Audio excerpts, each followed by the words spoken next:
Personally, I am immensely happy because I'm not sure whether any other state has the distinction of having 28 institutions located within the state in top 20.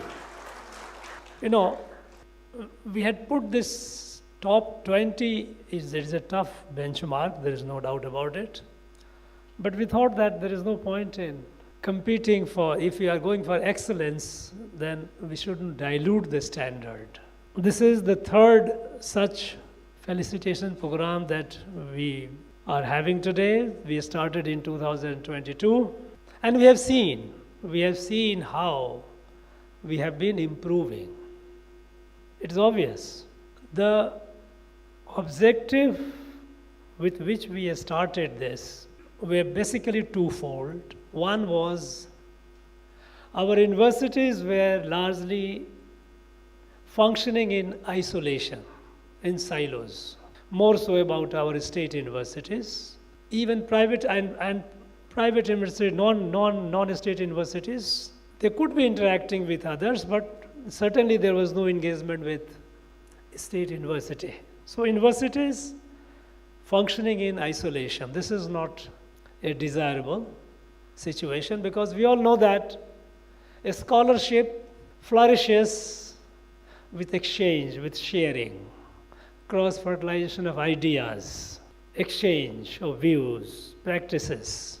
So it should break the silo mindset.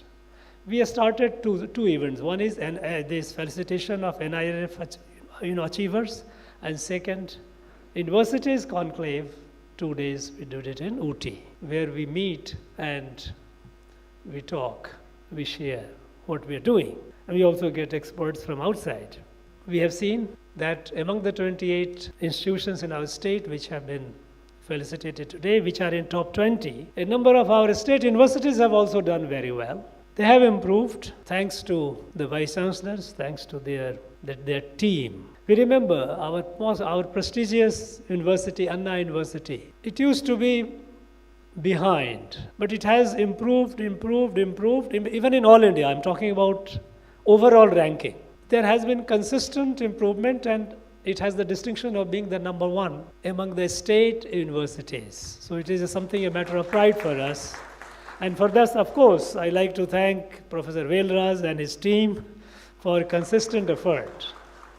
Our other universities have also improved, and they have come in top 20. Our professional universities like agriculture universities, animal husbandry, veterinary animal husbandry university, they have been doing well, they have done better. Non-government universities, some of them, they have retained their position, which is not easy, and some of them have gained. Of course, we have the advantage of having the IIT Madras, which is the number one in overall in the whole country, so we have the presence of the number one. We also have the advantage of having the number one overall in the state category, that is Anna University. So this way is something which is which is a matter of pride for us. Now this conclave of excellence, where the achievers, they share how did they reach there, what all did they do, because we all know that a lot of work goes behind, a lot of effort goes behind, and when the achiever shares, it becomes an important input for everyone else, and it's essentially for creating healthy competition, because a scholarship is always a matter of competition. The sky is the limit. We should keep competing with ourselves. We should keep competing with our competitors. And as one of the presenters mentioned, that this ranking is a virtuous circle, because once you rank high, it is a public knowledge. You will start getting the best from all over. You become a magnet. People say, oh, this is the institution. Usually, when they have which is the best institute, some newspapers, some journals, some magazines, they carry this kind of a survey. But we all know that how rigorous and transparent, how objective, how up to the maximum possible NIRF ranking is. So NIRF ranking has its own merit. I don't think it can, any other ranking which is loosely done, largely based on perception and all, will come anywhere close to it. So it is a virtuous circle, because higher you achieve, more talent, prospective talent you get.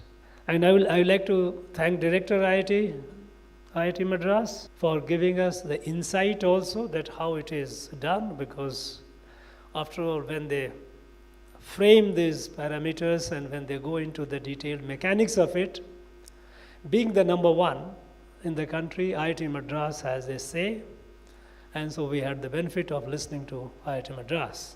I am very happy that many of our institutions have started collaborating with each other. Initially, we used to hear our universities only doing collaboration with some foreign countries, but not collaboration with among ourselves. I thought it was not a very happy situation, because after all, when we have, every university has something good, every institution has something good, something worth sharing. So when we meet, we share, we learn.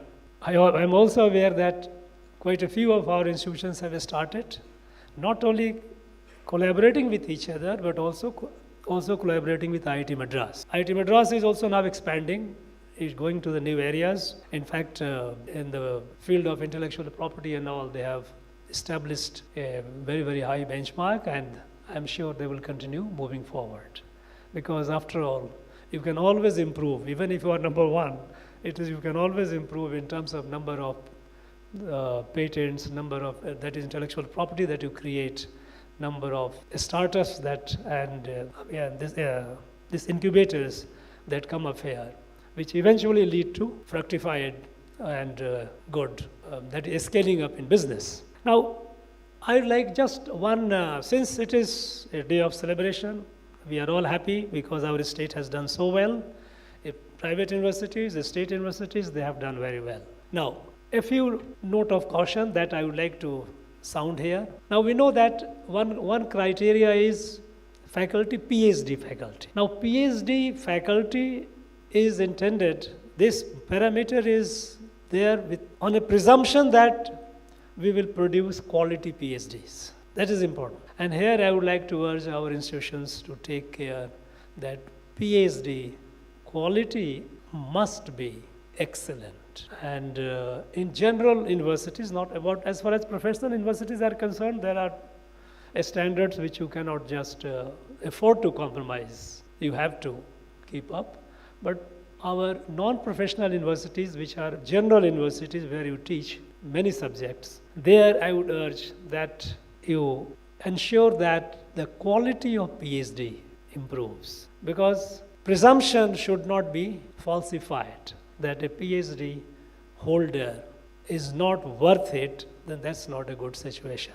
We had a meeting of our state vice chancellors, and one suggestions which I have given to them, that those of our PhD aspirants, when they are doing the masters, they should be exposed to NET JRF competitions. Because, in fact, on that count also there has been improvement. We have seen is consistent improvement, 2022, 2023, 2024, of course, we didn't have it as yet. But we have seen the improvement in our number of NET JRF. Even among non-professional colleges, there is an improvement.